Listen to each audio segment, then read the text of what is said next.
ভাবুন তো, এমন একটি কেল্লা যার বয়স প্রায় ৩৫০ বছর। শত শত মানুষ প্রতিদিন এখানে আসে, হাজার হাজার ছবি তোলে, কিন্তু খুব কম মানুষই জানে এই কেল্লার ভিতরে লুকিয়ে আছে এক অসমাপ্ত স্বপ্ন, এক রহস্যময় ইতিহাস, এমন কিছু গল্প যা আজও মানুষের কৌতূহলে শেষ হতে দেয় না।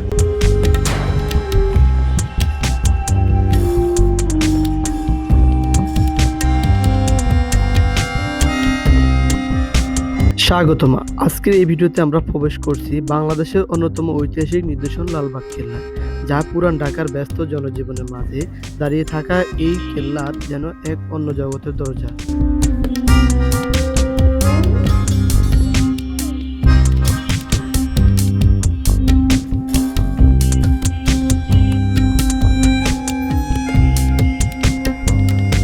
বাহিরে যানজট আর মানুষের কোলাহল, কিন্তু ভিতরে পা রাখলে চোখে পড়ে লাল ইটের বিশাল দেয়াল।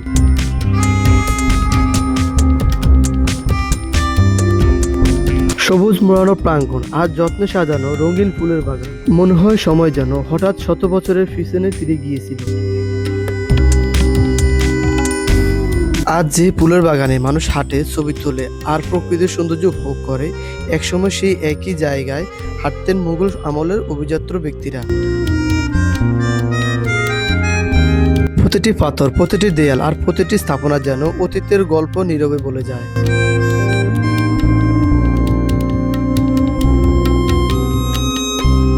ইতিহাসের পাতায় খুললে জানা যায় ১৬৬৮ সালে মুঘল সম্রাট আওরঙ্গজেবের পুত্র শাহজাদা মোহাম্মদ আজম ঢাকায় এসে এই কেল্লার নির্মাণের কাজ শুরু করেন।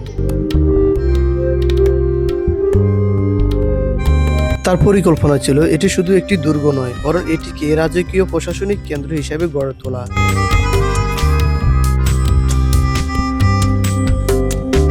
কিন্তু ভাগ্যের লিখন ছিল অন্যরকম। নির্মাণের কাজ শুরু হওয়ার অল্প কিছুদিনের মধ্যে শাহজাদা মোহাম্মদ আজমকে দিল্লিতে ফিরে যেতে হয়, ফলে তার স্বপ্ন অপূর্ণ রেখে কাজ থেমে যায়। পরে বাংলার সুবাদার শায়েস্তা খান আবারও নির্মাণ কাজ শুরু করেন। সবাই ভেবেছিল হয়তো এবার কেল্লাটি সম্পূর্ণ হবে, কিন্তু ইতিহাস আবারও অন্য গল্প লিখতে শুরু করলো। আজও কেল্লাটি অসম্পূর্ণ, শত বছর ফিরিয়ে গেলেও এটি আর কখনো শেষ হয়নি। কিন্তু কেন এই বিশাল কেল্লাটি মাঝপথে থেমে গেল?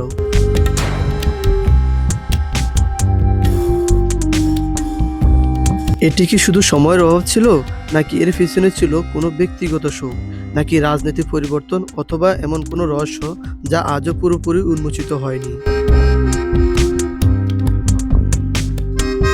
সেই প্রশ্নের উত্তর খুঁজবো আমাদের পরবর্তী পর্বে, আর সেখানে জানাবো কে ছিল পরিবিবি, কেন তার নামের সঙ্গে জড়িয়ে আছে লালবাগ কেল্লার অসম্পূর্ণ ইতিহাস। সেই পর্যন্ত অপেক্ষা থাকবেন। দেখা হবে পরবর্তী ভিডিওতে। আল্লাহ হাফেজ।